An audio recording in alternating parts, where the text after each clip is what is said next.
తమ్ముడు నేను 10 రోజులు ఊర్లో ఉన్నా. పవన్ గారు ఏం చేసినా నాకు ఫోన్ చేసి చెప్పు. సరే అన్నయ్య. రే రారా,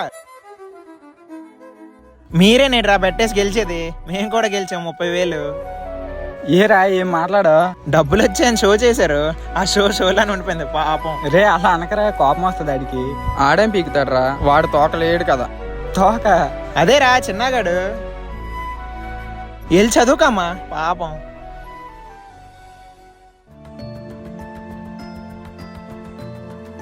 అన్నయ్యకి పోయిన డబ్బులన్నీ వచ్చేసాయి. నీ గురించి నాకు తెలుసు, మన బాండ్ మీద ఒట్టేసావు, మర్చిపో. అక్షయ్ గడికి మాట ఇచ్చా బెట్ వేయనని. బెట్ వేయకూడదు. ఓడిపోయిన బాలజనియాలే బెట్టింగ్లో డబ్బులు గెలిచారు. మరి ఓడిపోయిన నేను, నువ్వు ముందే ఆపకుండా బెట్టేసి ఉంటే ఈ పాటికి నువ్వు కూడా 2 లక్షల వరకు గెలిచేవాడివి. నువ్వు